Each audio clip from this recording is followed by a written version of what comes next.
Good morning, everyone.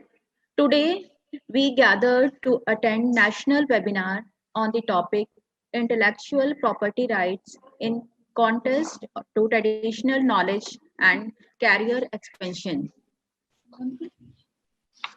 As great Indian Nobel professor C.V. Raman has said, you cannot always choose who comes in your life, but you can learn what lesson they teach you. Today, on behalf of Shri Tikaram Kanya Mahavidyalaya Aligarh, myself, Dr. Padma Saxena, Assistant Professor, Geology Department, kindly welcome to delegates for providing us their valuable time and my dear students. मैं doctor Seema Bansal associate professor department of music के द्वारा प्रस्तुत सरस्वती वंदना द्वारा इस कार्यक्रम का शुभारंभ करती हूँ। नाद ब्रह्ममयी जय बागेश्वरी नाद ब्रह्ममयी जय बागेश्वरी शरणं ते गच्छामः जय जय हे भगवती सुर भारती तब चरणों प्रणमामः ललित कलामयी ज्ञान विभामयी ललित कलामयी ज्ञान विभामयी वीणा पुस्तक धारिणी मतिरा सानो तब पद कमले मतिरा सानो तब पद कमले ऐकुंठावेश हारिणी जय जय हे भगवती सुर भारती तब चरणों प्रणमामः नाद ब्रह्ममयी जय बागेश्वरी नाद ब्रह्ममयी जय बागेश्वरी शरणं ते गच्छामः जय जय हे भारती तब चरणों प्रणमामः प्रणमामः प्रणमामः Now, प्रणमामः thank you, ma'am. Now, I would like to invite Dr. Archana Bansal, Head Department of Zoology Coordinator, to this webinar to introduce our first speaker, Mr. Vikas Saraswat. Dr. Archana Bansal, ma'am. Okay, thank you, Padma. I would like to introduce our today's first speaker, Mr. Vikas Saraswat. He is one of the partner in Saraswat and Company, New Delhi, a company of advocates and IP attorneys.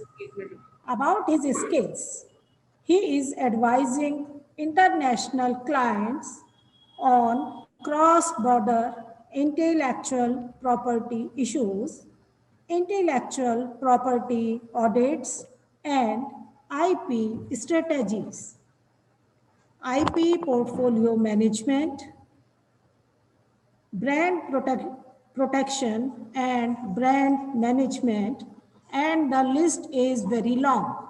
So I welcome Mr. Vikas Saraswat. It's your turn now.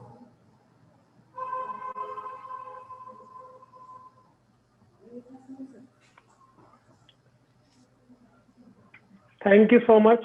बहुत बहुत धन्यवाद for a very nice introduction. Thank you, sir. तो आज का जो कार्यक्रम है बुद्धि प्रदात्री देवी सरस्वती की वंदना से ही जो प्रारंभ हुआ है, तो सही अर्थों में जब बौद्धिक संपदा की हम बात कर रहे हैं तो इसका प्रारंभ भी ऐसे ही होना ही चाहिए। तो बुद्धि के विषय में कहा जाता है बुद्धिर यस्य बलम तस्य। तो बुद्धि को ही बल माना गया आदि काल से ही हमारे यहाँ। और बुद्धि से ये संपदा, ये शब्द भले ही नया है, लेकिन प्राचीन काल से ही बुद्धि के द्वारा संपदा का निर्माण, संपदा की रचना होती रही है। तो आज हम बात करेंगे कि कैसे जो हमारा भौगोलिक जो स्थिति है उसके द्वारा, जिसे हम ज्योग्राफिकल इंडिकेशन बोलते हैं, कैसे हम बौद्धिक संपदा के इस प्रकार के द्वारा हमारा जो पारंपरिक ज्ञान है उसको पुनर्स्थापित कर सकते हैं। तो let's discuss about property.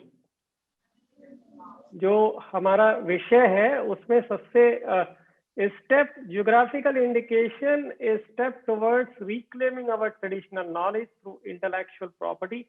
Let's start with property. Property या संपदा एक ऐसा शब्द है जिससे सभी लोग परिचित हैं। इनफैक्ट मैं तो कहूंगा कि यहाँ कुछ भी ऐसा मैं बताने वाला नहीं हूँ जिससे आप परिचित न हो। शब्दावली भिन्न हो सकती है लेकिन परिचय पहले से ही है।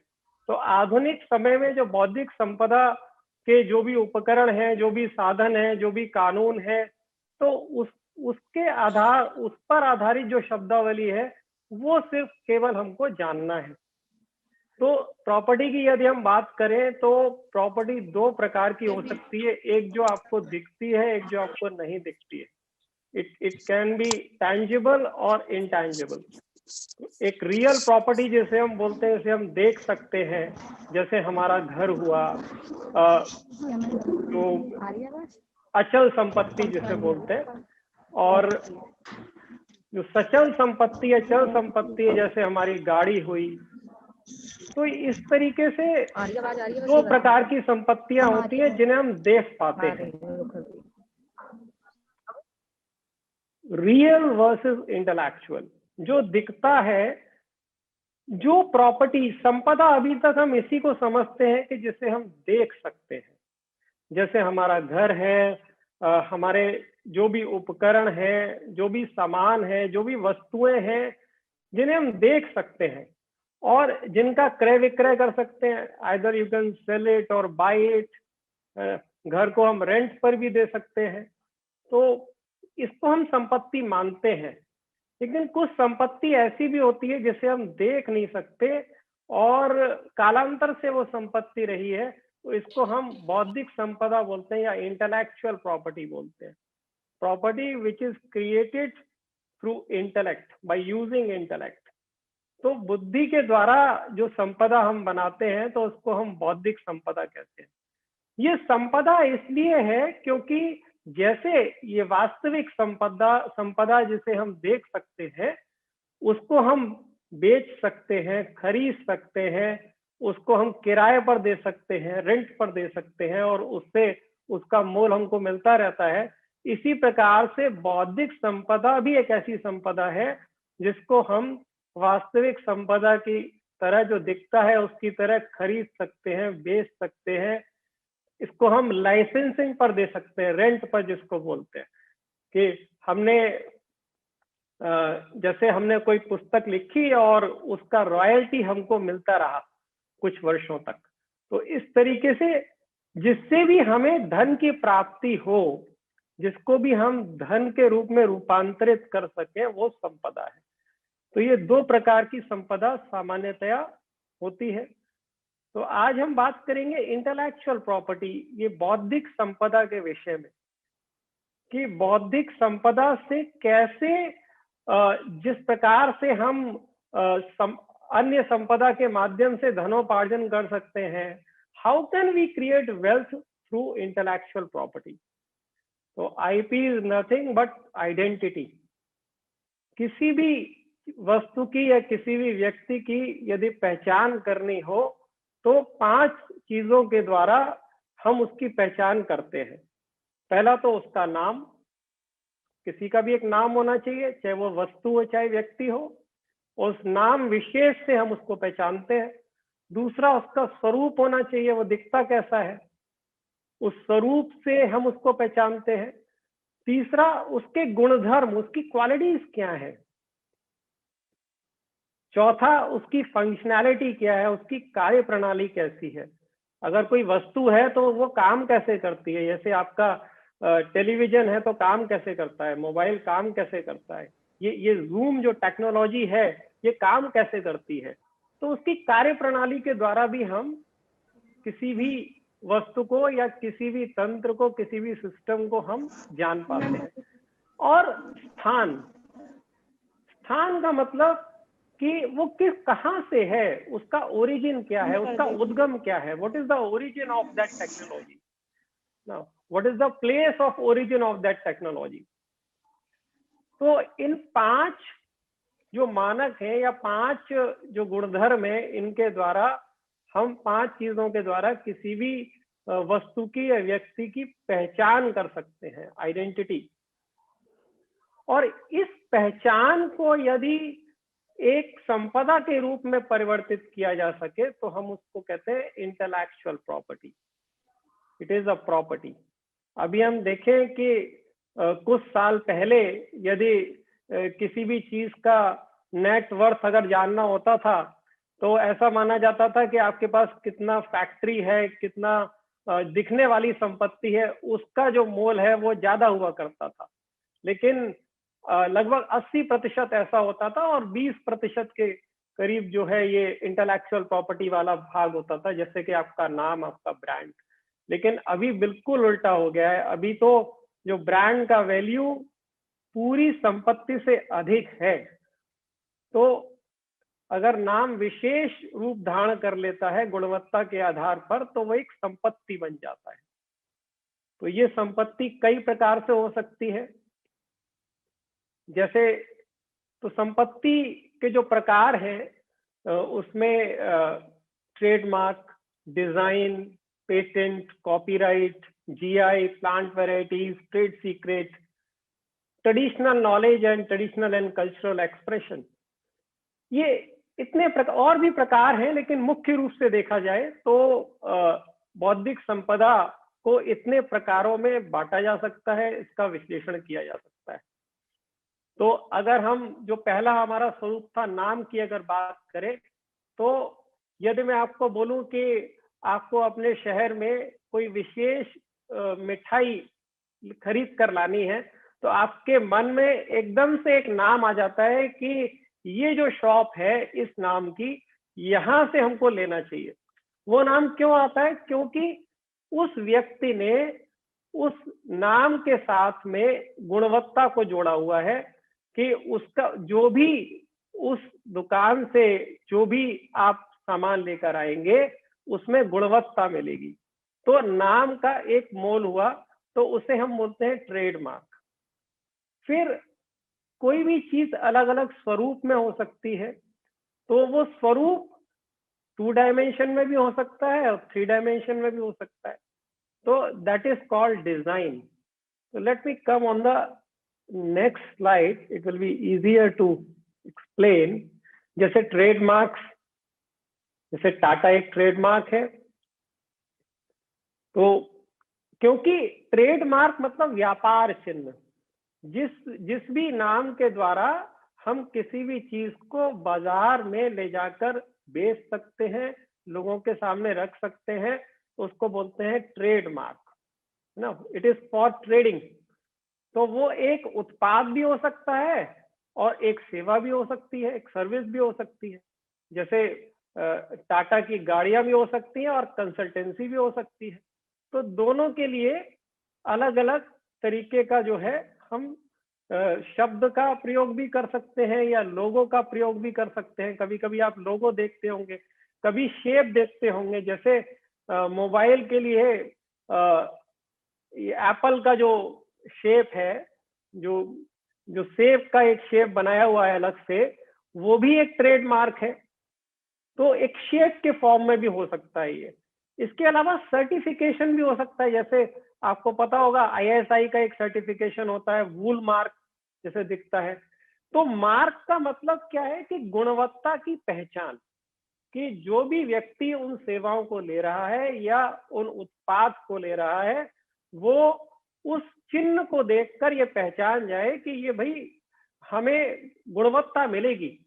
तो गुणवत्ता की पहचान के लिए ये सब चिन्ह का निर्माण किया जाता है। जब भी कोई व्यापार करता है तो एक नाम को इसलिए खोजा जाता है कि एक ऐसा नाम जो कि सामान्य ना हो, विशेष हो। तो विशेषता के लिए उसके अंदर कई बार ऐसा नाम होता है जिसका कोई अर्थ नहीं होता, लेकिन फिर भी वो एक नाम है। तो जैसे हम देख सकते हैं कि गूगल एक नाम है और आज ये पर्याय बन गया है सर्च का, सर्च इंजन। ज़ेरॉक्स एक नाम है। तो मार्क जो है हमारा एक साधारण रूप से शब्द में भी लिख सकते हैं, उसको अंकों में भी लिख सकते हैं। It may be written in words और इन लेटर्स, और it may be a combination of words and letters, it may be a combination of words, letter and device. Device जैसे ज़ेनेक्स एक ट्रेडमार्क है, आप देख पा रहे होंगे। तो इसमें ग्लोब बना हुआ है, तो ग्लोब इज डिवाइस, है ना। तो डिवाइस मतलब कोई भी वस्तु साथ में हम उसके अटैच कर देते हैं, और उसमें एक पंच लाइन भी है, हम वो भी ऐड कर सकते हैं। तो एक कंपोजिट मार्क हो गया एक तरीके से। और कई बार जो अक्षर लिखे होते हैं उनका विशेष स्टाइल होता है, तो उस वजह से भी हम उन अक्षरों को पहचानते हैं। तो ट्रेडमार्क के द्वारा कोई भी व्यापार कहाँ से कोई भी सेवा या कोई भी उत्पाद का जो मूल है वो कहाँ पर है, व्हाट इज द ओरिजिन, तो वो कहाँ से आ रहा है, इसकी पहचान के लिए ये ट्रेडमार्क को हम लोग रजिस्टर करते हैं। तो गवर्नमेंट का एक रजिस्ट्री है, तो वहां पर ट्रेडमार्क रजिस्ट्रेशन के लिए अप्लाई किया जाता है, और 10 वर्ष के लिए ये रजिस्टर होता है। और 10 वर्ष के बाद हम इसको बाद में फिर रिन्यू कर सकते हैं। और ये शाश्वत है, हम जब तक इसका प्रयोग करते रहेंगे तब तक इसको हम बार बार इसका रिन्यूअल चलता रहेगा। प्रयोग आधारित है ये। जब हम प्रयोग बंद कर देंगे तो हमारा अधिकार भी उस पर खत्म हो जाता है। ये प्रयोग आधारित है, तो ये सालों तक हम इसको रिन्यू कर सकते हैं। इसके अलावा कुछ नॉन ट्रेडिशनल मार्क्स भी होते हैं, जैसे आपने देखा होगा कि MGM का एक दहाड़ता हुआ शेर आता है, तो वो भी एक ट्रेड मार्क है। साउंड मार्क, सोनी का एक जो डिंग साउंड है वो एक साउंड मार्क है। नॉन ट्रेडिशनल मार्क भी होते हैं, ऑल फैक्ट्री मार्क भी होते हैं, स्मेल मार्क भी कई कंट्रीज में रजिस्टर होते हैं। तो मूल बात सिर्फ इतनी है कि जब भी आप बौद्धिक संपदा का निर्माण करेंगे या कुछ भी प्रोडक्ट कुछ नया बनाएंगे रचनात्मक रूप से, तो उसको बाजार तक ले जाने के लिए आपको किसी चिन्ह की, नाम की आवश्यकता रहेगी। तो उसको हम ट्रेडमार्क के अंदर रजिस्टर करते हैं। सबसे पहला जो हमारा जो स्टेप है वो यही होता है किसी व्यापार को शुरू करने में। और व्यापार ही क्यों, स्कूल और कॉलेज का भी एक लोगो होता है, एक मोनोग्राम होता है ना। तो वो स्कूल आधारित जो सेवाएं हैं, तो सेवा इसलिए ट्रेडमार्क के अंदर या किसी के भी अंदर क्लासेस दी गई हैं कि कक्षा, क्लासेस मतलब कैटेगरी, कि कई सारे प्रोडक्ट्स को और सेवाओं को 45 कैटेगरीज में बांटा गया। तो जिसमें 1 से 34 तक जो कक्षाएं हैं, 1 to 34 class belongs to goods. जैसे कोई मेहंदी के लिए हो सकता है, केमिकल फार्मास्यूटिकल जो फॉर्मुलेशन है क्लास 5 है उसके लिए है। क्लास इस तरीके से क्लास 41 एजुकेशन एंड ट्रेनिंग के लिए है, 45 रेस्टोरेंट्स के लिए है। तो इस तरीके से अलग अलग सर्विसेज और गुड्स के लिए क्लासेस होती हैं, और ट्रेडमार्क को हम उन्हीं क्लासेस में जो है फाइल करते हैं रजिस्ट्री में।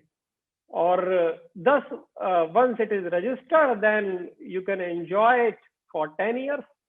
और प्रॉपर्टी की तरह है, किसी को लाइसेंसिंग पे दे सकते हैं। जैसे आपने देखा होगा कई कंपनीज अपना फ्रेंचाइजी खोलती है, जैसे मैकडीज की फ्रेंचाइजीज है, कई शोरूम्स का फ्रेंचाइजीज रहता है। तो हम फ्रेंचाइज उस नाम की वजह से, आप देखिए नाम का इतना मोल है कि नाम का रॉयल्टी उस नाम का जो ओनर है, जो मालिक है, उसको किसी को भी देना पड़ता है यदि उसको अपना व्यापार उस क्षेत्र में शुरू करना है, तो उसको रॉयल्टी मिलता है। निवेश वही व्यक्ति करता है जो शुरू कर रहा है, लेकिन केवल नाम के लिए वो उनको रॉयल्टी देते हैं, उनको धन देते हैं। तो इसलिए ये संपदा है, क्योंकि नाम भी हमको धनोपार्जन करा सकता है अगर उसमें वैशिष्ट है, विशिष्टता है। तो ये ट्रेडमार्क के विषय में हुआ। कई बार ऐसा होता है कि नाम जो है ना विशेष होना चाहिए। हम सामान्य नाम को ट्रेडमार्क की तरह सामान्यतया रजिस्टर नहीं कर सकते, उसके लिए प्रोहिबिशन है। और कई बार ऐसा होता है कि अगर ढंग से हम प्रयोग ना करें तब भी वो बहुत ही जनरलाइजेशन हो जाता है। जैसे हम जो स्वचालित जो सीढ़ियां होती हैं उसको एस्केलेटर्स बोलते हैं। तो एस्केलेटर्स, बहुत पहले एस्केलेटर्स एक ट्रेडमार्क हुआ करता था। It was owned by a particular company, unique mark था, लेकिन ऐसे उसका प्रयोग हुआ कि अब वो एक उसका जनरलाइजेशन हो गया। अब हर चलती हुई सीढ़ी को एस्केलेटर बोलते हैं। तो हम कैसे प्रयोग कर रहे हैं ये भी बड़ा महत्वपूर्ण है किसी भी मार्क का। तो जैसे हम बोले कि आप जेरोक्स करा लाइए, तो जेरोक्स थोड़ी ना करा सकते हैं, आपको फोटो कॉपी करना है जेरोक्स की मशीन से। स्पीकर्स है ना हमारे पास। तो इस वजह से जैसे we say Google it, so you are not googling it, you are searching some keywords on Google. तो ये सही तरीका है किसी भी मार्क को प्रयोग करने का। अगर प्रयोग सही नहीं होता और लंबे समय तक चलता रहता है तो वो मार्क किसी सामान्य चीज का पर्याय बन जाता है और it loses its sanctity as a trademark. तो इट्स ऑल अबाउट ट्रेडमार्क। अब डिजाइन पर चलते हैं कि ये डिजाइन क्या है। डिजाइन में शेप, जैसे कार का एक पर्टिकुलर शेप है, जो भी चीज हमारे आसपास है उसका एक पर्टिकुलर स्वरूप है। तो चाहे वो 3D में हो चाहे 2D में हो, उसमें कोई अगर एस्थेटिक्स है, कोई नयापन है, तो उसको डिजाइन में रजिस्टर कर सकते हैं। ये भी एक इंटेलेक्चुअल प्रॉपर्टी है। जैसे हर मोबाइल का शेप अलग होता है, तो it is registered as a design. Apparel, जैसे ट्राउजर है, शर्ट है, अगर उसका विशेष एक शेप है तो उसको डिजाइन में रजिस्टर कर सकते हैं। बॉटल का शेप हो सकता है, रिंग का शेप हो सकता है, शूज का शेप हो सकता है। तो ये सब डिजाइन में रजिस्टर होते हैं। और डिजाइन का जो टर्म है वो 10 साल का होता है। 10 वर्ष के लिए आपको एकाधिकार मिल जाता है। ये टर्म क्यों? क्योंकि आपके अलावा कोई दूसरा उसका प्रयोग न कर सके, और अगर प्रयोग करता है तो आप उसके विरुद्ध लीगल एक्शन ले सकते हैं, या अगर प्रयोग करता है तो आपकी सहमति से आपको उसको, उस व्यक्ति को आपको लाइसेंसिंग फी देनी चाहिए, रॉयल्टी देना चाहिए, क्योंकि उस पर एक सीमित समय के लिए आपका एकाधिकार है। तो लोग रचनात्मकता बनी रहे और नयापन आता रहे जीवन में, नई नई चीजें बनती रहे, इसके लिए सरकारों ने इस तरह के कानूनों का निर्माण किया है कि भाई 1 साल के लिए, 10 साल के लिए जैसे हम मोनोपोली दे देते हैं उस व्यक्ति को जिसने उस वस्तु की रचना की है, उस विशेष वस्तु की रचना की है, ताकि उसको रिप्रोड्यूस करके, क्योंकि रचना करने में तो धन और समय दोनों लगता है, लेकिन एक बार रचना हो गई उसके बाद उसकी कॉपीज बनाने के लिए, रिप्रोड्यूस करने के लिए इंडस्ट्रियल प्रोसेस से उतना समय नहीं लगता। तो वो प्रक्रिया में उतना धन भी नहीं लगता। तो कम समय और कम धन का उपयोग करके लोगों तक वो चीज पहुंच सके, ये पब्लिक इंटरेस्ट में हम कह सकते हैं कि डिजाइन प्रोटेक्शन या कोई भी आईपी प्रोटेक्शन दिया जाता है। तो डिजाइन मतलब कोई भी shape, any shape, 2D and 3D, कोई उसमें कोई एस्थेटिक्स है या कोई पर्टिकुलर डिजाइन है, जैसे किसी अपैरल में, तो जैसे jewellery design, it can also be registered as a design. Then next, patent. अगर हम देखें तो 150 साल पहले से जब बल्ब का आविष्कार हुआ तो अपने आप में एक अद्भुत सी बात थी कि भाई कोई रात को भी हम दिन बना सकते हैं, रात में भी उजाला हो सकता है। तो एडिसन ने आविष्कार तो पहले भी लोगों ने किया, लेकिन होता ये था कि बहुत ज्यादा समय तक हम उस बल्ब को जलाए नहीं रख पाते थे। तब ज्यादा समय तक वो जलता नहीं तो फिर लोगों के उपयोग में कैसे आता, और जब कोई चीज उपयोगी नहीं होती है तो उसको हम कमर्शलाइज नहीं कर सकते, उससे हम जो है वो एक संपदा की तरह उसका प्रयोग नहीं कर सकते, हम उससे वैल्यू क्रिएट नहीं कर सकते, उससे धनोपार्जन नहीं कर सकते। तो थॉमस एडिसन ने जो बल्ब बनाया, वो बल्ब ज्यादा समय तक जलता था, तो लोगों के लिए उपयोगी बना। तो जब कोई चीज उपयोगी होती है, लोग उसका प्रयोग करते हैं, तभी वो आपको उसका मूल्य देते हैं, तभी आप धनोपार्जन कर सकते हैं, तभी वो प्रॉपर्टी, इंटेलेक्चुअल प्रॉपर्टी के स्वरूप से हम धनोपार्जन कर सकते हैं। Only then it is a property, otherwise it is no property. अगर हम उसका कोई मोल ही ना हो, अच्छा आपकी दृष्टि में तो उसका मोल हो सकता है, लेकिन दूसरों की दृष्टि में, समाज की दृष्टि में या उपभोक्ता की दृष्टि में यदि उसका मोल होगा, तभी वो आपको उसका मूल्य देंगे और तभी वो एक संपदा होगी।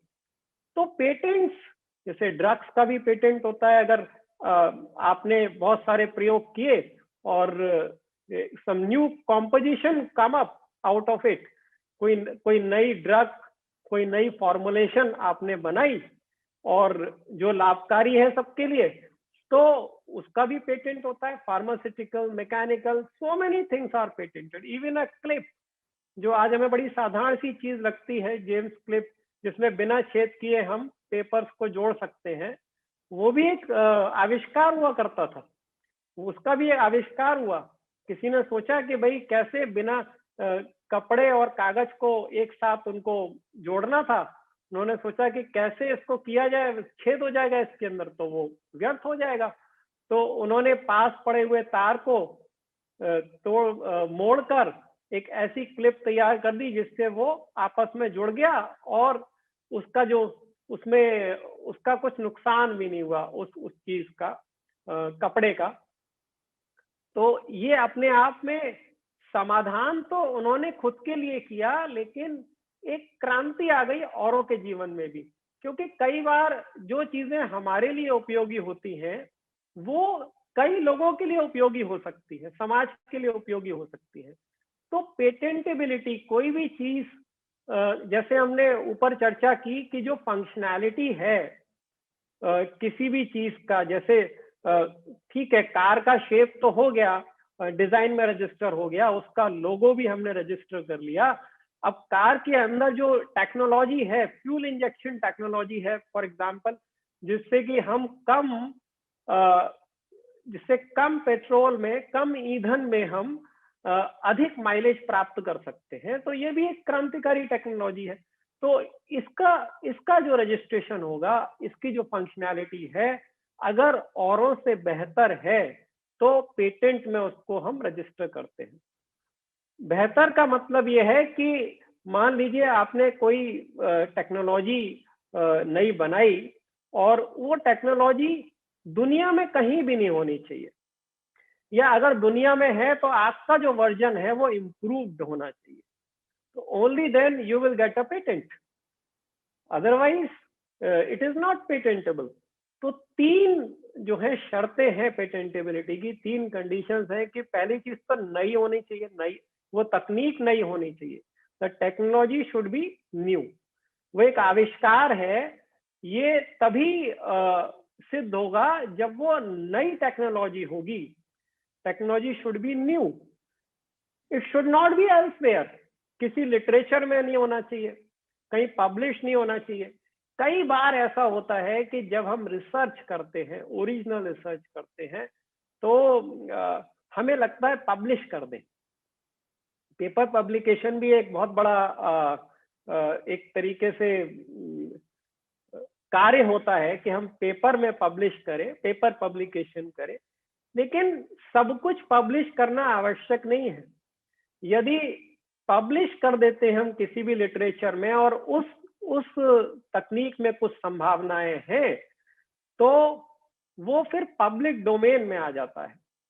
उसके कुछ अपवाद हैं कि गवर्नमेंट एग्जीबिशन में अगर रहता है तो 1 साल का आपको समय मिल जाता है, कुछ इस तरह के प्रावधान है। लेकिन इन जनरल यदि हम उसको पब्लिश कर दें किसी भी रूप में, तो फिर ये पेटेंट का लाभ हमको नहीं मिल पाएगा। उस टेक्नोलॉजी पर आधारित अगर हम कुछ बनाना चाहेंगे बाद में, या कुछ भी निर्माण हमने शुरू किया है, कुछ भी नया आविष्कार हम करना चाह रहे हैं, तो उसका लाभ वो हमारा खुद का ही डॉक्यूमेंट हमारे अगेंस्ट आके खड़ा हो जाएगा। तो ये बड़ा ध्यान देने योग्य बात है कि क्या पब्लिश करें और क्या ना करें। तो ये देखना, ये जो है आविष्कारक को देखने की बात है। तो सबसे पहले नई होनी चाहिए वो तकनीक।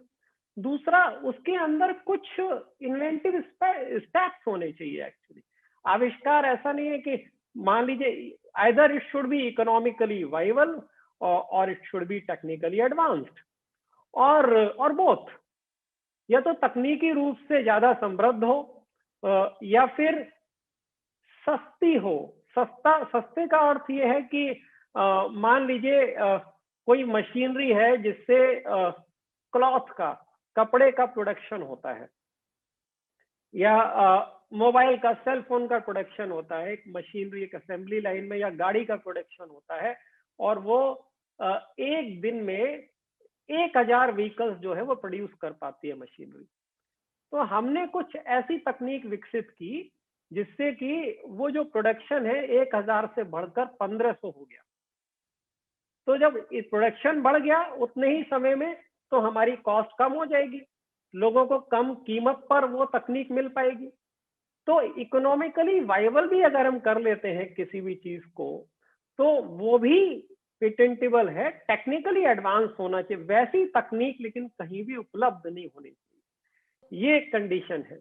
तो इन तीनों को यदि हम पूरा कर लेते हैं तो पेटेंटेबिलिटी का क्राइटेरिया में आ जाते हैं। और दूसरा, आपकी फील्ड का कोई व्यक्ति हो, जिस फील्ड की वो टेक्नोलॉजी है, उस टेक्निकल फील्ड का, उसको नहीं पता होना चाहिए। वो अगर उसके संज्ञान में है वो तकनीक, तब भी हम उसको पेटेंट नहीं कर सकते। तो ये थोड़ा देखने वाली बात है। कई बार हमें लगता है हमने किसी नई चीज का आविष्कार कर लिया, वो वैसा होता ही नहीं है ना। तो बहुत सारी चीजें प्रोहिबिटेड है, मना है। जैसे आपने कोई फॉर्मूला बनाया, नया मैथमेटिकल फॉर्मूला, तो इट इज नॉट पेटेंटेबल। या आपने कोई नई गैलेक्सी खोज ली, तो discovery is not an invention, तो दैट इज नॉट पेटेंटेबल। तो there are so many things. आपने एडमिक्सचर, आपने 2-3 चीजें मिलाई, फार्मास्यूटिकल कॉम्पोजिशन, और उसमें आपने कहा कि एक नई चीज है, जबकि कोई नई केमिकल एंटिटी या फार्मास्यूटिकल एंटिटी उसमें क्रिएट ही नहीं हुई, कुछ नया उसमें हुआ ही नहीं। सिर्फ उन तीनों का जो हमने मिक्स किया है, उसी का रिजल्ट हमारे सामने आ रहा है। तो रिजल्ट अगर नया नहीं है, प्रोडक्ट अगर नया नहीं है, प्रोसेस अगर नई नहीं है, तो वो पेटेंटेबल नहीं है। अदरवाइज उसको पेटेंट कर सकते हैं, और जो पेटेंटी है उसको 20 साल के लिए इस पर एकाधिकार मिलता है, पेटेंट एप्लीकेशन फाइल करने की डेट से लेकर। तो 20 वर्ष तक वो उसको लाइसेंसिंग पे दे सकता है। मान लीजिए आपने कोई नई चीज बनाई, लेकिन आपके पास इतना धन नहीं है, इतने साधन नहीं है कि आप उसको मास स्केल पर आप उसे प्रोड्यूस कर सके, तो आप उसको लाइसेंसिंग पे दे सकते हैं उनको जो उसको प्रोड्यूस कर सकते हैं, और आपको उसका रॉयल्टी मिल सकता है। तो ऐसा होता ही है। हम देखते हैं कि जैसे हमारा सेल फोन है या कोई भी डिवाइस है, उसमें जो टेक्नोलॉजी है वो कई कंपनीज ने, कई लोगों ने डेवलप किया है, उसको वो लाइसेंसिंग पर दिया, और एक डिवाइस आपके सामने आ गई। जिसने मैन्युफैक्चर किया उसने लाइसेंसिंग फी दी सबको, और हमारे सामने एक स्वरूप आ गया जिसका हम उपयोग कर पा रहे हैं। तो इट्स ऑल, इसकी यूटिलिटी होनी चाहिए, उपयोग होना चाहिए, है ना। उपयोग अगर नहीं है तब भी वो पेटेंटेबल नहीं है। तो this is all about patenting. And now copyrights. Copyright is also intellectual property. तो कॉपीराइट, जैसे ही हम कुछ लिखते हैं, जैसे मान लीजिए आपने कोई कविता लिखी, या आपने बुक लिखी, या कोई research paper, anything, if you right something, या कोई पेंटिंग बनाई, या कोई म्यूजिकल कॉम्पोजिशन आपने क्रिएट की, या कोई सिनेमेटोग्राफिक फिल्म आपने शूट की, एवरीथिंग, या सॉफ्टवेयर कोड लिखा एक, तो ये सब कॉपीराइट का सब्जेक्ट मैटर है। कॉपीराइट भी एक अधिकार है, और कॉपीराइट आपको मिलता है किसी भी व्यक्ति को उसके जीवन पर्यंत, और उसके अलावा 60 वर्ष और। भारत में जो कॉपीराइट का मानक है, जीवन पर्यंत और 60 वर्ष और, तो इस समय तक आप उसको कॉपीराइट को एंजॉय कर सकते हैं, और उसको कॉपी करने का अधिकार आपका है। आप किसी को लाइसेंसिंग पे दे सकते हैं। जैसे जो म्यूजिकल कॉम्पोजिशन है, अगर किसी ने क्रिएट की है और कॉपीराइट है, आप आए दिन सुनते होंगे इस तरह के केस होते हैं कि भाई किसी ने वो कोई गाना लिखा, किसी और ने किसी फिल्म में उसको प्रयोग कर लिया बिना उसकी अनुमति के, तो जो लिखने वाला है उसका एक अधिकार है, तो उस अधिकार के लिए वो उसका उपयोग कर सकते हैं अपने अधिकार के लिए, कोर्ट के थ्रू या डिफरेंट मैकेनिज्म है उसके थ्रू अपने अधिकार को वो इन्फोर्स कर सकते हैं। लेकिन the owner can enforce his rights under copyright law. तो ये बात हो गई। और जैसे कोई म्यूजिकल धुन, किसी ने किसी भी गाने की कोई धुन किसी ने बनाई, तो वो जो धुन है, अगर जो प्रयोग करते हैं, जो धुन का जो ओनर है, वो लाइसेंस पे देते हैं उनको प्रयोग करने के लिए किसी और को, तो उसका रॉयल्टी उनको मिलता है। जैसे आपने किताब तो एक बार लिखी, लेकिन जितनी बार वो पब्लिश होगी, जितनी कॉपी उसकी मार्केट में जाएंगी, तो जो पब्लिशर है उसके अनुसार ही आपको वो रॉयल्टी देंगे। तो प्रॉपर्टी, इंटेलेक्चुअल प्रॉपर्टी की विशेषता है कि आप उसकी रचना एक बार करते हो, लेकिन उसका लाभ आपको सर्टेन पीरियड तक, विशेष समय तक मिलता रहता है बार बार। तो इट्स ऑल अबाउट कॉपीराइट। इसके बाद आती है बात जीआई की, जियोग्राफिकल इंडिकेशन। तो कई बार हम देखें कि जब भी हम कहीं पर जाते हैं, भारत में तो बहुत अधिक है ये, तो प्रत्येक स्थान का कुछ ना कुछ प्रसिद्ध होता है, चाहे वो खाने का चीज हो, चाहे कोई फल हो। जैसे नागपुर के संतरे हैं, आपके इलाहाबाद के अमरूद, इसके अलावा आपके मलिहाबाद के आम, कई जगह की जैसे मधुबनी की पेंटिंग्स, बनारस की साड़ियां, बहुत जिसके साथ बीकानेर की भुजिया, जिसके साथ शहर का नाम, स्थान का नाम जुड़ जाता है, उसकी विशेषता के साथ, उस उत्पाद की विशेषता के साथ, तो उसको बोलते हैं जियोग्राफिकल इंडिकेशन, भौगोलिक संकेत। क्योंकि वो जो कला है, उस क्षेत्र में जितने भी लोग हैं, तो वो उनके पास वो कला समृद्ध है, सुरक्षित है, वो उसका प्रयोग कर रहे हैं, है ना, पीढ़ी दर पीढ़ी कर रहे हैं, बाय जनरेशंस।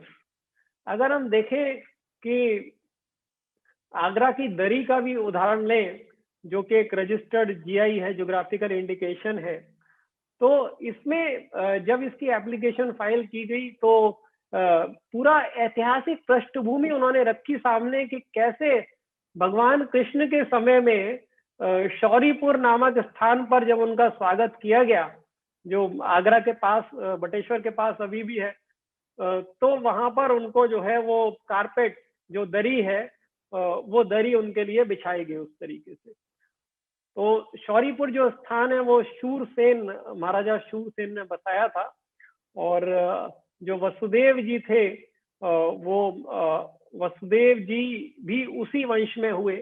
तो भगवान कृष्ण का वहां स्वागत किया गया, 5000 साल पुरानी बात हो गई, लेकिन वो परंपरा वो अभी तक संरक्षित है, क्योंकि पीढ़ी दर पीढ़ी लोग उस परंपरा को संजो कर रखते रहे।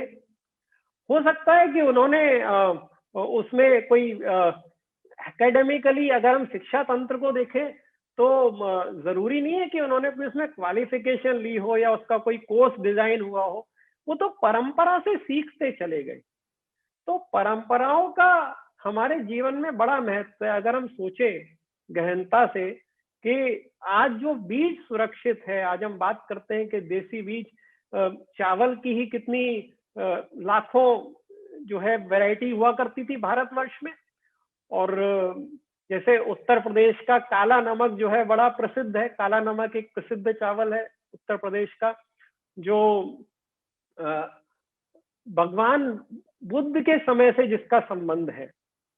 काला नमक जो चावल है, कुशीनगर के आसपास ये कपिल वस्तु एक जगह जो है वो आइडेंटिफाई की गई, जहां पर जैसे पायहान जब भारत आया था चीनी यात्री, उन्होंने भी इस चीज को लिखा, इस चीज को मेंशन किया कि भगवान बुद्ध जो है जब उस स्थान पर आए, जब संन्यास लेके, तो उन्हें भिक्षाटन में उन्होंने जो चावल उनको मिले, धान जो मिला, तो उन्होंने वहां के लोगों को दिया और वहां के लोगों ने उस स्थान पर उस धान की बुआई की और उसका विशेष एक सुगंध रहता है और पीढ़ी दर पीढ़ी वो चीज फिर उस क्षेत्र में फैली।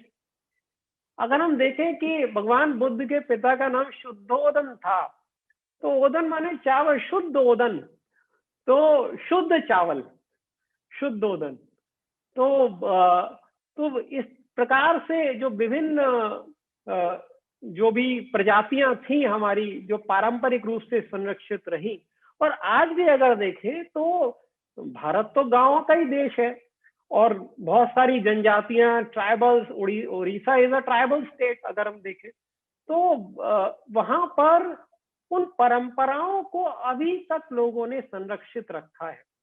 जैसे हम देखें कंधमाल की हल्दी, कंधमाल एक उड़ीसा में एक स्थान है, उसको उड़ीसा का कश्मीर बोलते हैं, टेम्परेचर थोड़ा सा प्लेजेंट रहता है वहाँ का, तो वहाँ का जो हल्दी है वो बड़ा फेमस है, प्रसिद्ध है बहुत, कंधमाल का हल्दी, उसमें मेडिसिनल क्वालिटीज है। तो मेडिसिनल क्वालिटीज की वजह से भी बहुत सारी चीजें भारत में परंपरागत रूप से उगाई जाती रही और उस स्थान से उनका संबंध रहा।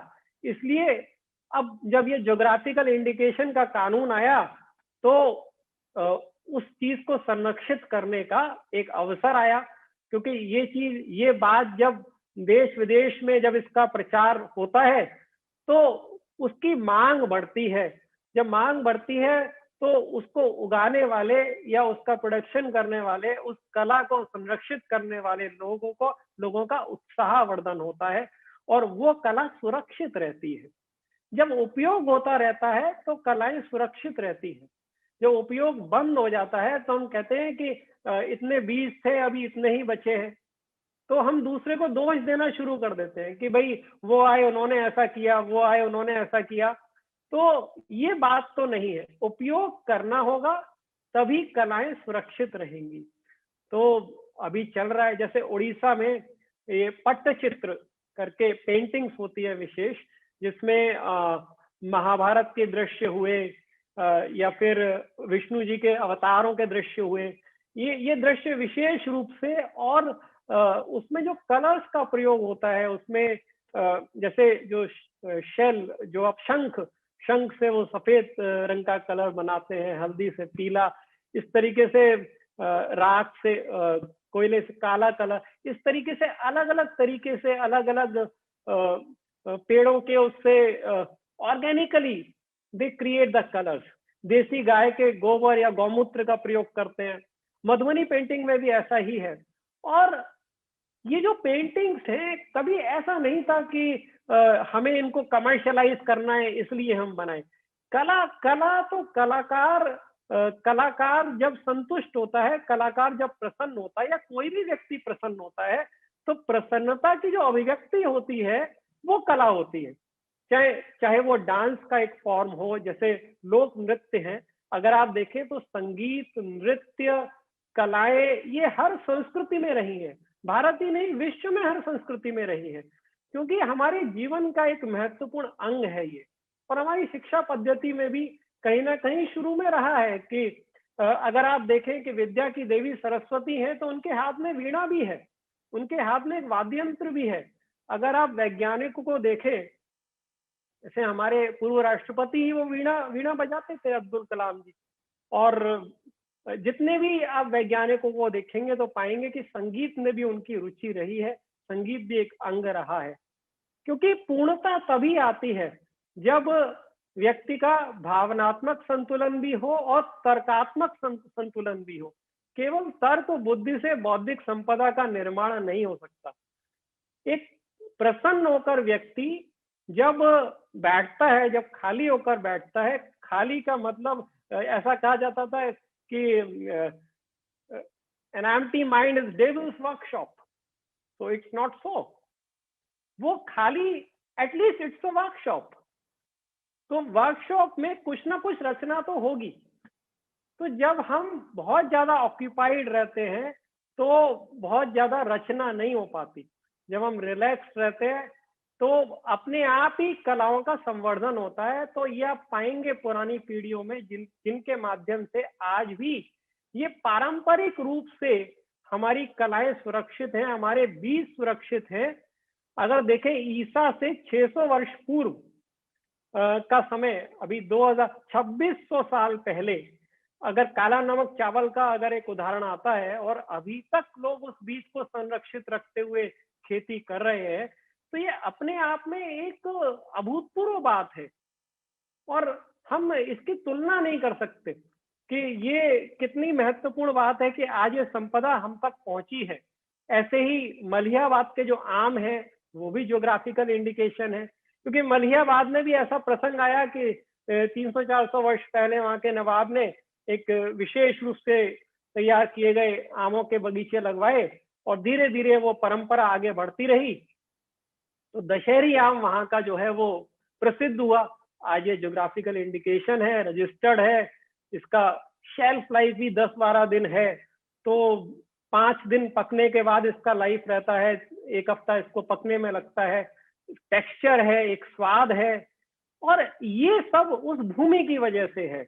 अगर हम देखें कि भारत में ज्योग्राफिकल इंडिकेशन के द्वारा पारंपरिक ज्ञान को संरक्षित करने की अभूतपूर्व संभावनाएं हैं, क्योंकि एक कहावत है कि कोस कोस पे बदले पानी, 4 कोस पर वाणी, कि यहाँ तो कोस पर ही पानी बदल रहा है, पानी के अनुसार, क्योंकि हमारा शरीर भी 70% तो पानी ही है। तो उसके अनुसार हमारी प्रकृति भी बदल रही है, लोगों की रचनाएं बदल रही हैं, कलात्मक अभिव्यक्ति बदल रही है, खेती-बाड़ी के तरीके बदल रहे हैं, भूमि बदल रही है, भूमि का टेक्सचर बदल रहा है, भूमि की गुणवत्ता बदल रही है, उत्पादकता बदल रही है। हर क्षेत्र में विभिन्न प्रकार की फसलों का होना और पर्याप्त मात्रा में होना इस बात का संकेत है कि प्रकृति के अनुसार यदि हम कार्य करें तो हमारी जो संपदा है, हमारी जो पारंपरिक ज्ञान है, उसका आज के समय में भी उपयोग संभव है और कर रहे हैं लोग। बहुतायत से इसका उपयोग हो रहा है और हम तक ये चीजें पहुंच पा रही हैं। तो ये इस बात का संकेत है कि देश के लिए समय कैसा भी रहा हो, हमने अपनी संस्कृति को अभी तक छोड़ा नहीं है। तो geographical indication and traditional knowledge, जो पारंपरिक ज्ञान का जो संबंध है जिस पर अभी चर्चा हो रही थी, तो ये अद्भुत ही है। हम ये देखें कि कभी कभी ऐसा लगता है कि एक व्यक्ति जो खेती करके और 3 महीने तक जिस फसल को 4 महीने में उगाता है या जिस फल को या सब्जी को, वो एक समय में हम कुछ पैसे देके खरीदते हैं और उसका सेवन कर लेते हैं और बात वहीं खत्म हो जाती है। तो उस परंपरा के प्रति कृतज्ञता ये बड़ा आवश्यक कदम है। जो पहला कदम बौद्धिक संपदा के संरक्षण में हमें लेना चाहिए कि एक व्यक्ति जिसकी वेशभूषा में बड़ा साधारण है, तो हम कह देते हैं कि वो पढ़ा लिखा नहीं है व्यक्ति, हालांकि उसके पास हजारों वर्षों से संग्रहित पारंपरिक ज्ञान है, सुरक्षित है, और उसकी सुरक्षा करने का उत्तरदायित्व उन्होंने पीढ़ी दर पीढ़ी निभा लिया है, क्योंकि वो वर्तमान शिक्षा तंत्र में फिट नहीं है। उसके पास कोई डिग्री नहीं है, उसके पास कोई सर्टिफिकेट नहीं है, उसके पास कोई एफिलिएशन नहीं है। इसलिए वो व्यक्ति का जो मोल है वो हमारी दृष्टि में शायद वो 20 रुपए किलो की सब्जी के बराबर ही है। तो ये थोड़ा ध्यान देने वाली बात है कि अगर इस परंपरा को आगे भी संरक्षित रखना है तो व्यक्ति का मोल उसके वस्त्रों से, उसकी दिखावट से नहीं, उसके कार्य और प्रतिभा के द्वारा और जीवन जीवन का सम्मान तो हमारे देश में हमेशा हुआ है। अगर हम देखें जो अभी इंसेक्टिसाइड या पेस्टिसाइड जो हम यूज करते हैं, प्रयोग करते हैं कि भाई कोई भी कीड़ा या कोई भी हमारे हित में नहीं है तो मार दो उसको, लेकिन आप एक परंपरा को देखें जो रिसर्च, हम चाहे तो बहुत सा रिसर्च कर सकते हैं, शायद उस दिशा में उतना शोध हुआ नहीं, शायद हमारी शैक्षणिक परंपरा में वो बातें आई नहीं। महाराणा प्रताप के समय में चक्रपाणी मिश्र नाम के एक विद्वान हुए उनके दरबार में, जिन्होंने विश्व वल्लभ वृक्ष आयुर्वेद की रचना की। तो जैसे मनुष्य को आयुर्वेद के जो आचार्य हैं, जो जानकार हैं, जो वैद्य हैं, वो वात पित्त कफ प्रकृति के द्वारा जान लेते हैं, उसी प्रकार से वृक्षों का भी कैसे हम उपचार कर सकते हैं अगर उनके अंदर कोई समस्या है, पूरा ग्रंथ उपलब्ध है उस पर, और उस पर शोध किए जाने की आवश्यकता है। हमारा उद्देश्य कभी नहीं था किसी कीट पतंगे को मार दो क्योंकि वो हमारे हित में नहीं है, क्योंकि जो मारने के लिए जो तत्व हम धरती में डाल रहे हैं, धरती को जो नुकसान, जो माँ है उसको नुकसान पहुंचा रहे हैं, वो हमारे शरीर में भी आ रहे हैं, रोग का कारण बन रहे हैं। भले ही हम उन रोगों के उपचार के लिए रिसर्च करते रहे, पेटेंट्स करते रहे, दवाइयां बनाते रहे, लेकिन मूल बात यह है कि जब पारंपरिक ज्ञान हमारे पास उपलब्ध है, अगर हम उसका प्रयोग करें तो हम जीव हत्या से भी बच सकते हैं और एक सुरक्षित समाज दे सकते हैं।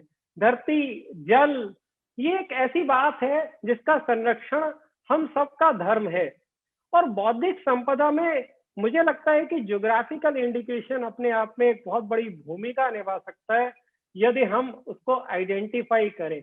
हम सबके आसपास कुछ ना कुछ ऐसा नया हो रहा है जो सालों से हो रहा है, अगर हम निकल कर देखें तो हम उनको पहचान सकते हैं, उनको रजिस्टर करा सकते हैं। ज्योग्राफिकल इंडिकेशन भी 10 साल के लिए रजिस्टर होता है और कोई एसोसिएशन इसे कर सकती है। जैसे मान लीजिए अलीगढ़ की आपकी लॉक्स एसोसिएशन है, हो सकता है लंबी परंपरा हो, जैसे आगरा में दरी का एसोसिएशन है, एग्रीकल्चर का अलग अलग एसोसिएशन है। तो जो उस प्रकार के परंपरा का निर्वहन करने वालों का जो हित साधन करती है, ऐसी संस्थाएं इसमें अप्लाई करके रजिस्टर करते हैं ज्योग्राफिकल इंडिकेशन को। लेकिन हाँ, ये बड़ा आवश्यक है कि गुणवत्ता बनी रहे। कई बार ऐसा होता है कि रजिस्ट्रेशन हुआ लेकिन इसकी प्रक्रिया इतनी आसान नहीं है। उस प्रक्रिया में आपने बताया कि भाई ये गुणवत्ता है, ये ऐतिहासिक पृष्ठभूमि है। जैसे रसगुल्ला जो है, रसगुल्ला जो उड़ीसा का रसगुल्ला भी रजिस्टर्ड है, जैसे बंगाल का है। तो उड़ीसा में 30 जिलों में ये पाया गया कि 30 जिलों में वो रसगुल्ला काफी समय से जो है इसका प्रयोग हो रहा है और उसको विशेष तरीके से बनाया जाता है और उसका टेक्सचर बिल्कुल अलग होता है।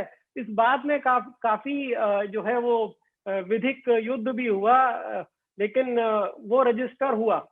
तो उसमें उदाहरण दिया कि दंडी रामायण जो है 15वीं सदी, उन्होंने उसमें उसका जो है उल्लेख किया है। हालांकि इन बातों को बाद में कुछ लोग चैलेंज भी करते हैं, वो भी बात है, लेकिन शास्त्र भी प्रमाण है, ऐसा नहीं है। आगम को प्रमाण माना है महर्षि पतंजलि ने, तो शास्त्र भी प्रमाण है। और एक ही बात जब कई ग्रंथों में अगर लिखी जाती रही तो वो कपोल कल्पना नहीं हो सकती। आवश्यकता इस बात की है कि हम उन्हें खोजें, उन पर प्रयोग करें, रिसर्च में उनको अपने साथ लेके चले। ये संस्कृति संस्कृत में विद्यमान है, ग्रंथ संस्कृत में है, हालांकि हिंदी और अंग्रेजी संस्करण काफी के आ चुके हैं, लेकिन जब मूल भाषा में जब आप पढ़ते हैं, चाहे वो वैमानिक शास्त्र हो, चाहे वो वृक्ष आयुर्वेद हो, कृषि पद्धति, कश्यप ऋषि का कृषि पद्धति पे ग्रंथ है, कृषि पाराशर करके ग्रंथ है, हमें वापस जाना होगा इनकी तरफ, क्योंकि हजारों साल से, सदियों से जो कार्य होता चला आ रहा है, वो उस परंपरा को यदि हम आगे ना ले गए तो वो लुप्त हो जाएगा। फिर हम बोलते रहे कि भाई इतने बीज लुप्त हो गए, तो वो डेटा दिखाते रहे कि हाँ इतना ये नुकसान हो गया पर्यावरण का। पर्यावरण में क्षमता है खुद को संभालने की, ये हम देख चुके हैं। अभी हाल ही की बीमारी से।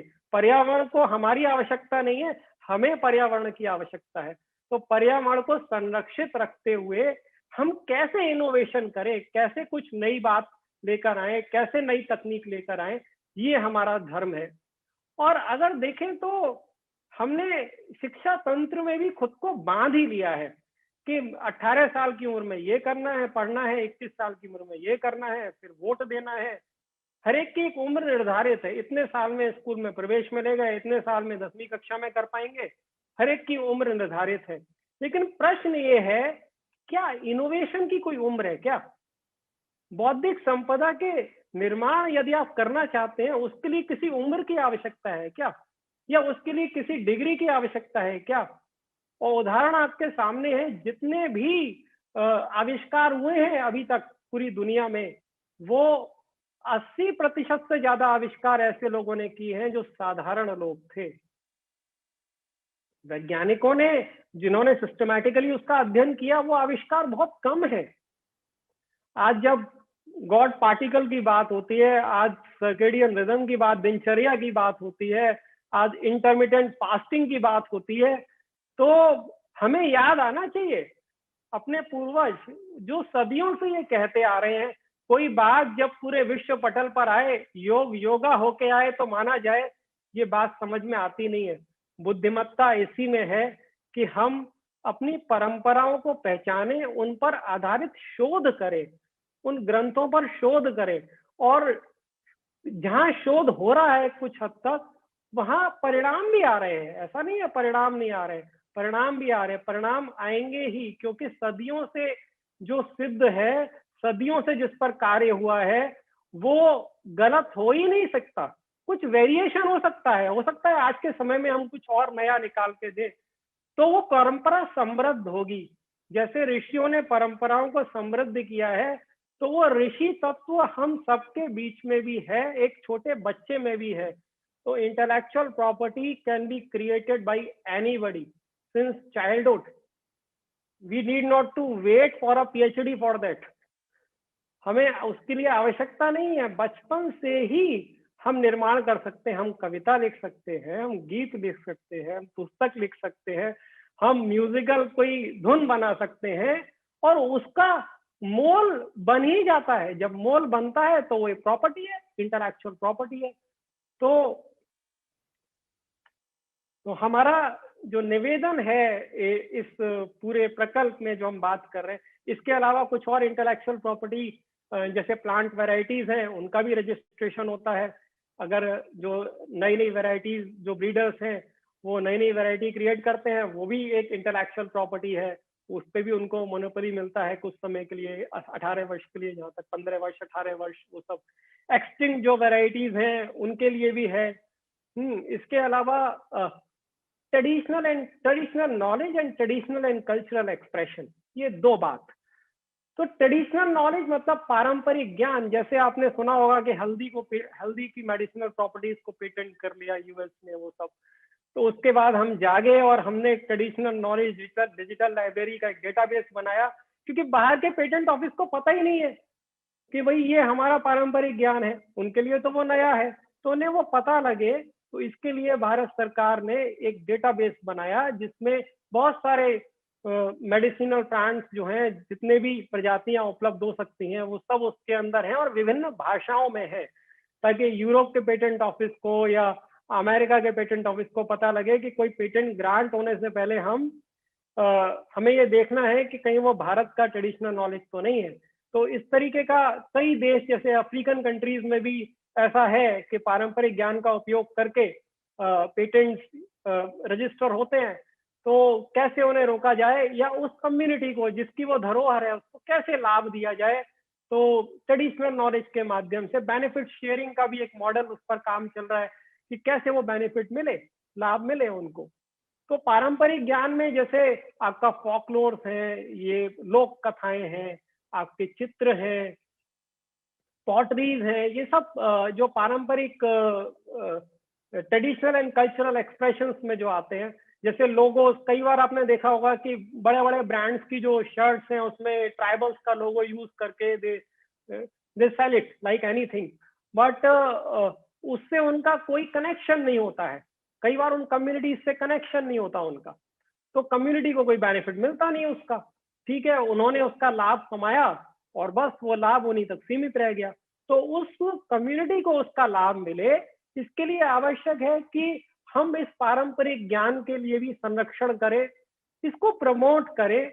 और कई सारी योजनाओं के द्वारा ये हो रहा है ऑलरेडी। एक गवर्नमेंट ने ई पोर्टल बनाया है जिसमें लाखों लोग रजिस्टर्ड हैं, और आप जो भी पारंपरिक ज्ञान से जो उत्पाद वो लोग बना रहे हैं वो हम ले सकते हैं।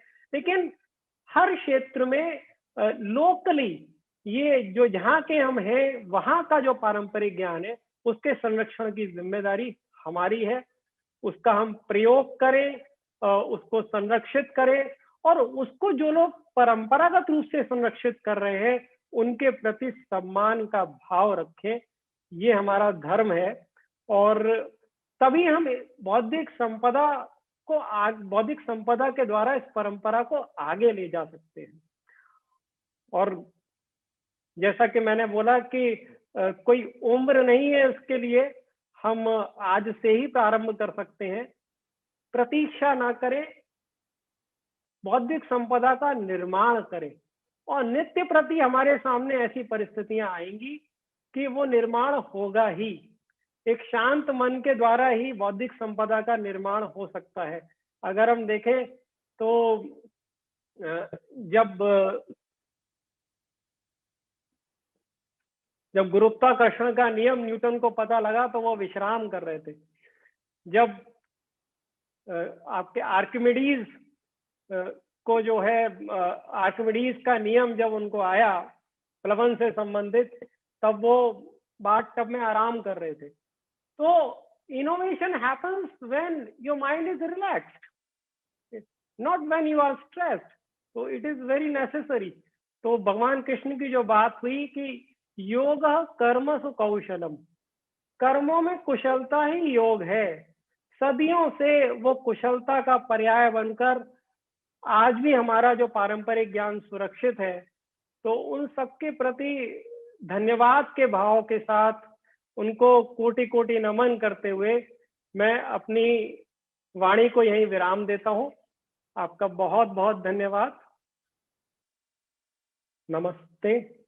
Now, I invite Miss Preeti Vashne, Faculty Member, Zoology Department, Miss Shiba and Miss Atulya, Faculty Member, Botany Department, for discussion session. Now, I invite Miss Preeti Vashne, Faculty Member, Zoology Department, Miss Shiba and Miss Atulya, Faculty Member, Botany Department, for discussion this session. अगर students कोई questions पूछना चाहते हैं तो पूछे, आ जाइए इधर। My question is from Vikas sir. No, नमस्ते। yes. नमस्ते सर। जी सर, सर मेरा सवाल है, जैसे traditional knowledge generation to generation pass होती हैं या ट्रांसफर होती हैं, तो क्या उस बीच हम उन्हें मॉडिफाई कर सकते हैं, उनमें कुछ बदलाव ला सकते हैं? मॉडिफिकेशंस तो होते रहे हैं। अगर हम देखें तो जो पहले काल में जो होता रहा उसमें कुछ ना कुछ वैल्यू एडिशन किया है हर पीढ़ी ने, और वो वैल्यू एडिशन होकर ही हमारे पास आया है। जी। ऐसा कभी नहीं हुआ कि जैसा 5000 साल पहले था वैसा ही अब है। उसमें कुछ ना कुछ प्रयोगों के द्वारा कुछ ना कुछ परिवर्तन किया उन्होंने, है ना। जैसे नई प्रजातियों की जो बात होती है, एक तो प्रकृति नई प्रजाति बनाती है कालांतर में, ठीक है, और कुछ नई प्रजातियों को जैसे वृक्ष आयुर्वेद हुआ और इस तरह के ग्रंथ रहे पहले, उनके निर्माण से परिवर्तन तो आया है। हम भी कर सकते हैं वैसा। तो ये हम क्या ये नहीं कह सकते कि जो ट्रेडिशनल नॉलेज होल्डर हैं फ्रॉम द वेरी इनिशियल, जिन्होंने शुरुआत की थी किसी चीज की, तो जैसे उनको सेंस ऑफ डिसरेस्पेक्ट है, क्योंकि उन्होंने एक शुरुआत की थी किसी चीज को लेकर और वो बदलती जा रही है आगे करके, तो क्या ये गलत होगा? नहीं, this is not disrespect. Okay, no. अगर कोई स्क्रिप्चर मान लीजिए भगवत गीता भगवान कृष्ण ने दी अर्जुन को, अभी भगवत गीता पे शंकराचार्य जी ने भी कमेंट्री की है ना, उस पर टीका लिखी नहीं लिखी, उसको आप पढ़ते हैं कि नहीं, है ना, संस्कृत में उस पर भाष्य लिखा, तो भाष्य लिखे गए, तो भाष्य लिखना उनका असम्मान करना नहीं है जी। Getting my point.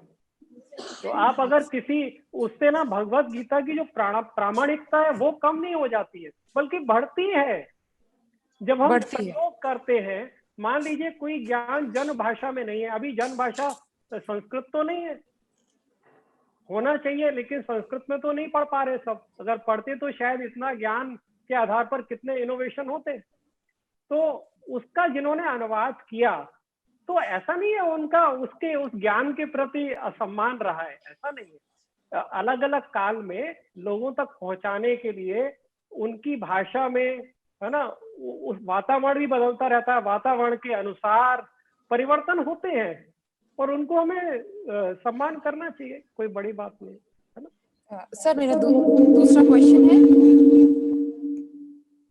Sir geographical indications को फेक मार्केटिंग से कैसे बचाया जा सकता है? फेक मार्केटिंग से कैसे बचाया जा सकता है? ओके, हाँ, ये एक अच्छा प्रश्न है। जैसे मान लीजिए कि दरी देख लीजिए, आगरा की दरी एक ज्योग्राफिकल इंडिकेशन, या आगरा का पेठा मान लीजिए ज्योग्राफिकल इंडिकेशन है, अभी रजिस्टर हुआ नहीं है हालांकि, तो एक ज्योग्राफिकल इंडिकेशन है। अब हमने क्या किया कि वो पेठा या वो दरी कहीं चेन्नई में जाके बनाना शुरू किया, मैन्युफैक्चरिंग कर रहे हैं, इट्स ओके। अगर हम उसको बोले चेन्नई का पेठा और लोगों को दे और उसका मोल लें तो बात समझ में आती है, लेकिन हम चेन्नई में प्रोडक्शन करें और बोले आगरा का पेठा या आगरा की दरी, तो जो ग्राहक है वो तो यही समझ के ले रहा है ना कि वो आगरा का पेठा या आगरा की दरी है ना। लेकिन ऐसा तो नहीं है, उसकी गुणवत्ता अलग होगी क्योंकि वहां का रॉ मटेरियल अलग होगा, वहां के जो आर्टिसन है वो अलग होंगे, है ना। तो वैसा तो नहीं है, तो उससे क्या होगा, वो लाभ उस व्यक्ति को चला गया जो उसका अधिकारी नहीं है। इसलिए ज्योग्राफिकल इंडिकेशन एक कम्युनिटी राइट है। जैसे जो प्रोड्यूसर्स का जो एसोसिएशन है वो इस राइट को लेते हैं और इसके लिए कमेटी बनती है इसकी गुणवत्ता जांचने के लिए कि वो गुणवत्ता बनी रहे, क्योंकि उस गुणवत्ता के आधार पर ही तो वो चीज एक्सपोर्ट हो रहा है देश के बाहर, है ना। तो इससे इसको भी रोका जा सकता है, इसलिए ये आवश्यक है। वरना क्या होगा कि जो लाभ यहाँ के लोगों को मिलना चाहिए अगर वो लाभ नहीं मिलेगा, अगर उनका प्रोडक्शन में कमी आएगी, तो क्या होगा कि जो आर्टिसन है, जो बनाते हैं, जो कलाकार हैं, उनको उतने कलाकारों की आवश्यकता नहीं रहेगी, तो वो फिर उस कला को छोड़ के कहीं और चले जाएंगे, तो कला लुप्त ही ऐसे होती है। तो ज्योग्राफिकल इंडिकेशन एक बहुत अच्छा टूल है कि हम उस कला को लुप्त होने से बचाएं, उसका प्रचार प्रसार हो जाता है और हमारा एक्सपोर्ट बढ़ता है उससे। Thank you sir. नमस्ते सर। Good afternoon sir. क्या गुड आफ्टरनून सर, मेरे क्वेश्चंस मैं प्रीति वाशने और मेरे क्वेश्चंस हमारी स्टूडेंट्स की तरफ से हैं जी। पहला क्वेश्चन है हमारी बीएससी थर्ड ईयर की स्टूडेंट अफीफा की तरफ से कि किसी भी चीज के कॉपीराइट के लिए क्या प्रोसीजर होते हैं? कॉपीराइट के लिए या किसी भी इंटेलेक्चुअल प्रॉपर्टी के लिए जो भी आप क्लेम करना चाहते हैं, you have to file with the certain registry. जैसे कॉपीराइट का भी एक रजिस्ट्री है दिल्ली में, तो उसमें आपको ना जो भी मटेरियल है, मान लीजिए म्यूजिकल कॉम्पोजिशन है या कोई लिटरेरी वर्क है ना, आपने कुछ लिखा, तो आप वहां पर संपर्क कर सकते हैं, वहां आप फाइल कर सकते हैं, है ना, विद कॉपीज। वो उसका एग्जामिन करेंगे, उसको स्क्रूटनी करेंगे, 1 महीने तक उसको वेटिंग रखेंगे। अगर कोई ऑब्जेक्शन नहीं रहता है तो वो रजिस्टर होता है ना। रजिस्ट्रेशन के बाद फिर आपको वो अधिकार मिलते हैं। और कॉपीराइट तो वैसे इमीडिएटली क्रिएट हो जाता है जब आप कोई भी रचना करते हैं। Thank you sir. मेरा प्रश्न था, जो आपने अभी प्लांट स्पीशीज के बारे में बात की कि प्लांट्स को भी हम कर सकते हैं, तो कुछ प्लांट्स का नाम बताएंगे? जी, जैसे आपने कहा कि कुछ प्लांट स्पीशीज को भी हम इसमें ले सकते हैं जीआई में, hello, it's not about species. Okay, जैसे मैंने बात की कि काला नमक एक चावल है, हाँ चावल हाँ, की वैरायटी है, आपने सुना होगा उत्तर प्रदेश का। तो उस समय जो चर्चा हो रही थी कि महात्मा बुद्ध के समय से वो उसका कल्टीवेशन हो रहा है अच्छा, ना, किसी न किसी रूप में। आपने तो वो कपिल एक वस्तु का जिक्र किया था, हाँ जी, कपिल वस्तु का जिक्र किया था आपने। हाँ हाँ हाँ, कपिल वस्तु के आसपास हाँ, तो वो जगह आइडेंटिफाई की गई। तो उसका जो जीआई जब फाइल हुआ तो ये जो तथ्य थे, ऐतिहासिक तथ्य, उस एप्लीकेशन में स्टेटमेंट ऑफ केस में ऐतिहासिक तथ्य लिखे गए कि इस तरीके से, परंपरागत तरीके से वहां पर ऐसा हुआ है। गजट, फिर जो गजट नोटिफिकेशन होते हैं पुराने, उसमें भी अगर उसका वर्णन आता है। उसके अलावा जो यात्री उस समय आए, पायान वगैरह, उन्होंने भी उसका वर्णन किया। तो जब इस तरीके के प्रमाण मिलते हैं तो वो परंपरा स्थापित होती है कि ये जो वैरायटी है ये एक विशेष है और इसके विशेष गुणधर्म है, ये विशेष क्षेत्र में होती है। ज्योग्राफिकल इंडिकेशन का मतलब है कि वो उसी पर्टिकुलर क्षेत्र में ही वो गुणधर्म आएंगे। अच्छा, तो हाँ, इस क्षेत्र की वजह से, उस मिट्टी की वजह से और उस कल्टीवेशन के प्रोसेस की वजह से, भंडारण के प्रोसेस की वजह से, बीज के संरक्षण के प्रोसेस की वजह से वो इतना वैशिष्ट्य उसके अंदर आएगा, वो उसी वजह से आएगा, तभी वो ज्योग्राफिकल इंडिकेशन बनेगा। हाँ, न्यूट्रिशनल प्रॉपर्टीज भी चेंज हो जाती हैं। एग्जैक्टली, न्यूट्रिशनल प्रॉपर्टी बदलती है। अभी क्या है कि हम सब कुछ सब जगह उगाना चाहते हैं, जी भले जी, हमको ग्रीन हाउस बनाना पड़े। बिल्कुल तो सही कह रहे हैं। लेकिन हर जगह के लिए ऑलरेडी कहाँ क्या उग सकता है, वहां के लोगों के लिए वही स्वास्थ्यकर है। जी बिल्कुल, जो जहाँ उगता है वो वहां के लोगों के लिए स्वास्थ्यकर है, क्योंकि प्रकृति दे रही है। अगर कुछ और स्वास्थ्यकर होता तो वो उगता। बिल्कुल सही बात है, और ऋतु के हिसाब से भी हमारा आहार होता है। ऋतुचर्या, दिनचर्या, इसकी हम बात कर ही रहे थे कि रिसेंटली जो नोबेल प्राइज मिला है इंटरमिटेंट फास्टिंग पर, वो जी जी, जापानीज साइंटिस्ट। बिल्कुल, तो वो हमारे यहाँ वो से। चीजें स्टैब्लिश हो रही हैं कि हमारे लिए एक आई ओपनर है कि हम पीछे लौटे, अपने शास्त्रों को, ग्रंथों को खोलें, संस्कृत सीखें, संस्कृति से जुड़े और इनोवेशन करें। हमारे लिए तो पूरा रास्ता खुला हुआ है। बिल्कुल सही बात है। जैसे इसमें चंदौली का भी कोई राइस है, ब्लैक राइस, चंदौली बनारस हाँ, के। कई सारे, करीब 370 के ऊपर हैं। There is a huge list. तो you can check it and I can provide you the link.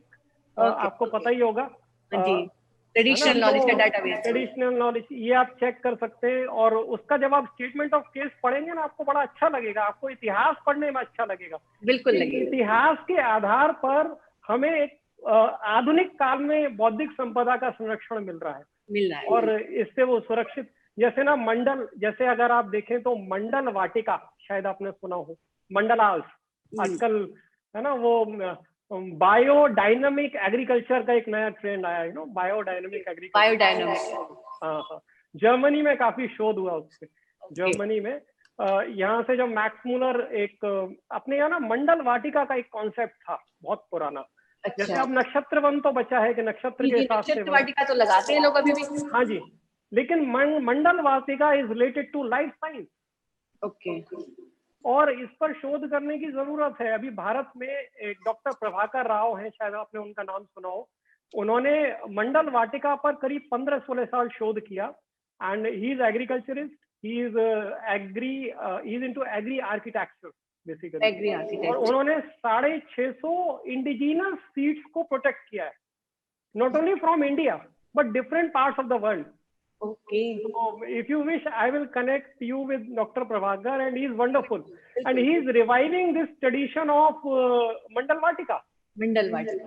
Yeah, how it is related with the life sciences, how can we create it, how can we use it, कैसे हमारे प्राचीन काल में ये वाटिकाएं रहीं, उनका क्या सिग्निफिकेंस था और जीवन का सूत्र उनसे कैसे जुड़ा है। नहीं, तो बहुत अच्छा बता रहे हैं आप, क्योंकि मैं तो बहुत लंबे टाइम से सर्च कर रही हूँ कि पुराना कोई कंसेप्ट मिले जिसमें कि हम प्लांट्स के बारे में पढ़ें। So I will connect you with Dr. Prabhakar, definitely. बिल्कुल बिल्कुल। And you talk to him, he's so nice. 15 साल से उन्होंने शोध किया और अभी उन्होंने ट्रेनिंग करना शुरू किया है on Mandal Vatika. Okay, wonderful. Thank you Vikas. Thank you so much, बहुत बहुत धन्यवाद।